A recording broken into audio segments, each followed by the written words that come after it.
రేపు నుంచి ప్రారంభమవుతున్నటువంటి సందర్భంలో మరి రాష్ట్ర కేబినెట్ మంత్రులు, శాసనసభ్యులు, శాసన మండలి సభ్యులు వీరందరూ కూడా ఉత్సవాల్లో పాల్గొనే విధంగా వారందరికీ కూడా ఆహ్వానాలు అందిస్తున్నాం.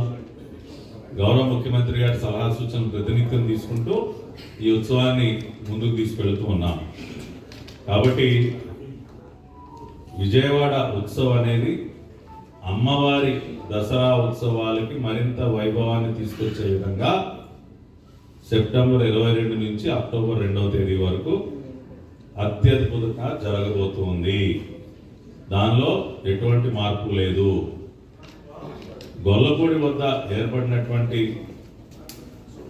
ఒక భూమికి సంబంధించి ఏర్పడినటువంటి ఒక ఇష్యూ ఏదైతే ఉందో, గౌరవ న్యాయస్థానం ఇచ్చినటువంటి డైరెక్షన్ ఏదైతే ఉందో దానిని సొసైటీ వారు శిరస గౌరవిస్తూ ప్రత్యామ్నాయ స్థలంలో ఎగ్జిబిషన్ ఏర్పాటు చేయబోతున్నారు. దానిలో కూడా ఎగ్జిబిషన్ నిర్వహణలో కూడా ఎటువంటి మార్పు లేదు. అనుకున్న ప్రకారమే అన్ని కార్యక్రమాలు హైకోర్టు తీర్పుకు లోబడి అన్ని కార్యక్రమాలు అత్యంత అద్భుతంగా జరగబోతూ ఉన్నాయి. గత 5 సంవత్సరాలు 2019-24 మధ్య రాష్ట్రంలో ఒక ఉత్సవం అనేది లేదు.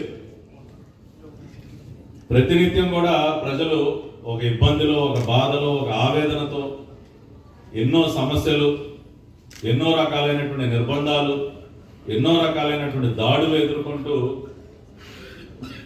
చాలా ఆవేదనతో కూడినటువంటి జీవితాన్ని వాళ్ళు అనుభవించడం జరిగింది. కానీ గత 14-15 నెలలుగా వచ్చినటువంటి మార్పు, మళ్ళీ ప్రజల ముఖాల్లో ఉన్నటువంటి ఒక చిరునవ్వు కూర్చునేటటువంటి ప్రసక్తే ఉండదు. ఖచ్చితంగా ఒక పాజిటివ్ అట్మాస్ఫియర్ రాష్ట్రంలో క్రియేట్ అయ్యే విధంగా, ప్రపంచం మొత్తం కూడా రాష్ట్రం వైపు చూసే విధంగా అనేక కార్యక్రమాలు నిర్వహించి తీరుతాం. మొన్న మధ్యన విశాఖలో చూశారు, యోగా దినోత్సవాన్ని కొన్ని లక్షల మంది పాల్గొన్న సందర్భంలో ఎంత అద్భుతంగా నిర్వహించుకున్నామో, గౌరవ ప్రధానమంత్రి గారు కూడా ఏ విధంగా ప్రశంసించారో.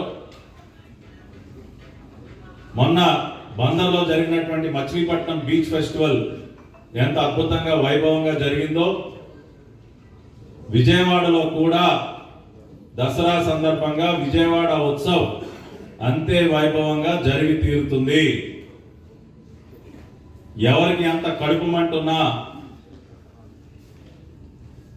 ఎవరికి ఎంత ఏడుపున్నా, అమ్మవారి ఆశీస్సులతో ఈ ఉత్సవం వైభవంగా జరుగుతుంది. ప్రజలందరూ భాగస్వామ్యంతో ఇవాళ ఎక్కడికక్కడ విజయవాడ నగర ప్రజలందరూ కూడా స్వచ్ఛందంగా ముందుకొచ్చి ఈ ఉత్సవాన్ని జయప్రదం చేసుకుందామని చెప్పి అనేక రకాలుగా శ్రమిస్తూ ఉన్నారు. ఇప్పటికే ఒక బస్ క్రియేట్ అయింది రాష్ట్ర వ్యాప్తంగా. ఎక్కడికి వెళ్ళినా విజయవాడ ఉత్సవం గురించి మాట్లాడుకుంటూ ఉన్నారు. కాబట్టి ప్రజలందరూ కూడా ఒక తాటి మీదకి వచ్చి అమ్మవారి ఉత్సవాన్ని మేము మరింత వైభవంగా జరుపుకుంటాం అని కంకణం కట్టుకున్నటువంటి ఈ తరుణంలో కొంతమంది రాక్షస మూకలు అడ్డుపడే ప్రయత్నం చేస్తే దానికి కూడా అమ్మవారే జవాబిస్తారు. గతంలో 5 సంవత్సరాల కాలంలో 19-24 మంది, ఇవాళ చాలా మంది పెద్దలు దేవాలయాల గురించి, దేవాలయాల పరిరక్షణ గురించి మాట్లాడుతూ ఉన్నారు. 19-24 మధ్య ఆలయాలపైన జరిగినటువంటి దాడులు, విగ్రహాలు ధ్వంసం చేయటం, రథాలు తగలబెట్టడం, ఏ రోజు నోరు మెదపనటువంటి వ్యక్తులు కూడా ఇవాళ మాట్లాడుతూ ఉన్నారు. ప్రజలందరూ ఆశ్చర్యపోతూ ఉన్నారు. అంతర్వేదిలో రథం తగలబెట్టిన రోజున ఏమైపోయారు వీళ్ళందరూ? రామతీర్థంలో స్వామివారి విగ్రహాన్ని ధ్వంసం చేసిన రోజున ఏమైపోయారు వీళ్ళందరూ?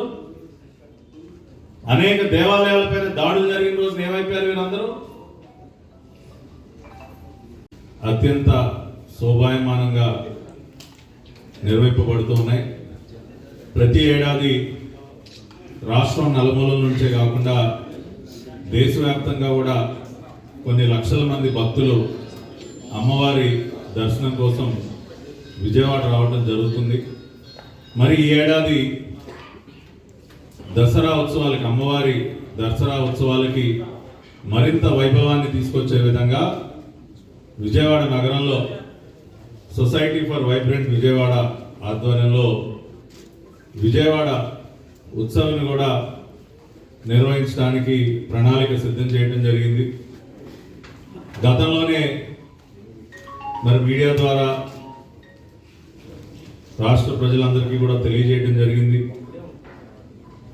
విజయవాడలో ఉన్నటువంటి వివిధ రంగాల్లో ఉన్నటువంటి ప్రముఖులందరూ కూడా ఒక సొసైటీగా ఏర్పడి సొసైటీ ఫర్ వైబ్రెంట్ విజయవాడ అనే ఒక వేదికను ఏర్పాటు చేసుకుని కనకదుర్గ అమ్మవారి దసరా ఉత్సవాలకి మరింత వైభవాన్ని తీసుకురావడం కోసం అనేక కార్యక్రమాల్ని 11 రోజుల పాటు విజయవాడ నగరంలో ఏర్పాటు చేసి విజయవాడ ఉత్సవ్ నిర్వహిస్తున్నారన్న విషయాన్ని గతంలో కూడా తెలియజేయడం జరిగింది. ఈ విజయవాడ ఉత్సవంలో భాగంగా అనేక ప్రాంతాల్లో అనేక కార్యక్రమాలని నిర్వహిస్తున్నాం. పున్నమి ఘాట్లో మన కళలు, మన సాంప్రదాయ కళలు, అదేవిధంగా మన సంస్కృతి, మన చరిత్ర ప్రతిబింబించే విధంగా అనేక కార్యక్రమాలు పున్నమి ఘాట్లో ఏర్పాటు చేశాం. డ్రోన్ షో, ప్రతిరోజు డ్రోన్ షో కానివ్వండి, ప్రకాశం బ్యారేజ్ వద్ద ఫైర్ వర్క్ షో కానివ్వండి, ఇవన్నీ పున్నమి ఘాట్ వద్ద, తుమ్మలపల్లి కళాక్షేత్రం మరియు ఘంటసాల మ్యూజిక్ కాలేజీలో మరి వివిధ రకాలైనటువంటి నృత్య రూపాలు, నాటికలు, హరికథలు, బుర్రకథలు ఇటువంటివన్నీ కూడా తుమ్మలపల్లి కళాక్షేత్రం, ఘంటసాల మ్యూజిక్ కాలేజీలో ఏర్పాటు చేయడం జరిగింది.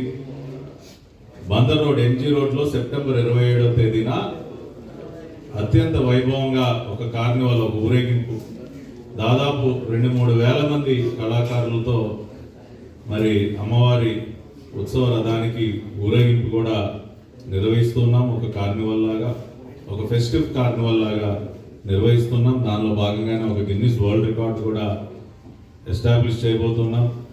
అదేవిధంగా గొల్లపూడి వద్ద విజయవాడ ఎక్స్పో అని మరి వ్యవసాయ రంగానికి కానివ్వండి, పరిశ్రమ రంగానికి కానివ్వండి, వివిధ రంగాలకి, అదేవిధంగా ఆటోమొబైల్ రంగం, ఎడ్యుకేషన్ సెక్టర్ కానివ్వండి, హెల్త్ సెక్టర్ కానివ్వండి, అదేవిధంగా మన డ్వాక్రా మహిళలకు సంబంధించి ఉన్నటువంటి స్టాల్స్ కానివ్వండి, వివిధ జిల్లాల్లో పేరెనికి కన్నటువంటి హస్తకళలు ఇవన్నీ కూడా ప్రదర్శించే విధంగా స్టాల్స్ కానీ వీటన్నిటిని ఏర్పాటు చేస్తూ ఒక ఒక ఎగ్జిబిషన్ కూడా గొల్లపూడి వద్ద ప్లాన్ చేయడం జరిగింది.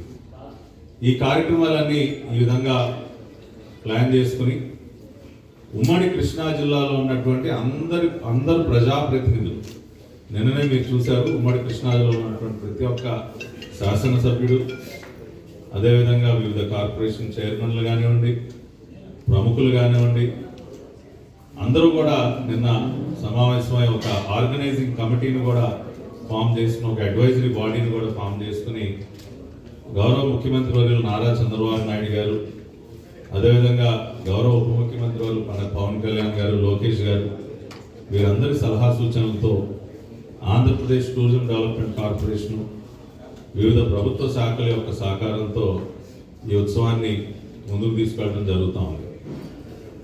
దసరా అనగానే ఇప్పటి వరకు మైసూరు గురించి మాట్లాడుకుంటాం.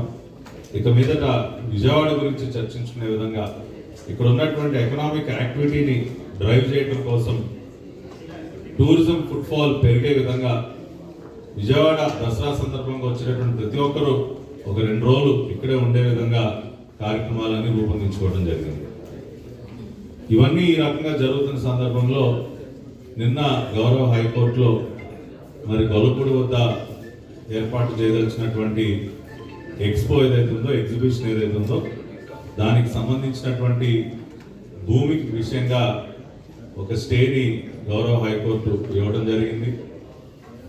మరి గౌరవ హైకోర్టు స్టే విధించిన తర్వాత ఇమ్మీడియట్గా మరి గౌరవ న్యాయస్థానం యొక్క డైరెక్షన్ని గౌరవిస్తూ మరి ప్రత్యామ్నాయంగా వేరే స్థలంలో ఈ ఎగ్జిబిషన్, ఈ ఎక్స్పోని నిర్వహించడానికి మళ్ళీ కూడా సొసైటీ వారు, అదేవిధంగా అక్కడ ఉన్నటువంటి స్థానిక శాసనసభ్యులు, ఎంపీ గారు వీరందరూ కూడా ప్రత్యామ్నాయ స్థలాన్ని కూడా ఏర్పాటు చేసే పనిలో ఉన్నారు.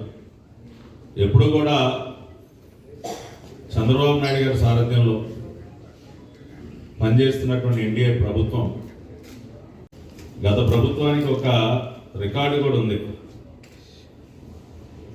రాష్ట్ర చరిత్రలో అత్యధికమైనటువంటి కోర్టు కంటెంప్ట్ కేసులు ఎదుర్కొన్నటువంటి ప్రభుత్వంగా కూడా గత ప్రభుత్వానికి ఒక చరిత్ర ఉంది. కానీ చంద్రబాబు నాయుడు గారి పరిపాలనలో అటువంటి పరిస్థితి ఏర్పడేటువంటి అవకాశమే లేదు. న్యాయస్థానాలను గౌరవిస్తాం, న్యాయస్థానాలు ఇచ్చినటువంటి తీర్పులను గౌరవిస్తాం, చట్టబద్ధంగా వ్యవహరిస్తాం.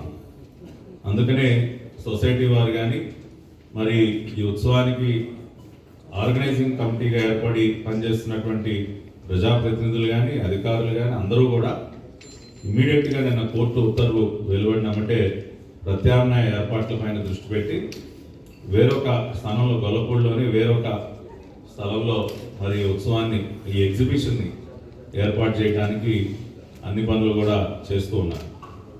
విజయవాడ ఉత్సవం అంటే ఇందాక నేను చెప్పినట్టు ఒక్క ఎగ్జిబిషన్, ఒక ఎక్స్పో కాదు. విజయవాడ ఉత్సవంలో భాగంగా అనేక కార్యక్రమాలు ఉన్నాయి. నిన్ననే పున్నమి ఘాట్లో ఈ ఉత్సవానికి సంబంధించినటువంటి బ్రోషర్ను కూడా విడుదల చేయడం జరిగింది. అదేవిధంగా కల్చరల్ మిషన్ కమిషను, నాటక అకాడమీ, టూరిజం డిపార్ట్మెంట్ వీరందరి సహకారంతో తుమ్మలపల్లి ఘంటసాల మ్యూజిక్ కాలేజ్లో కార్యక్రమాలన్నీ కూడా ఫైనలైజ్ చేయడం జరిగింది. దేశవ్యాప్తంగా పేరెన్నికగన్నటువంటి అనేక కళా బృందాలని ఇప్పటికే ఆహ్వానించడం జరిగింది.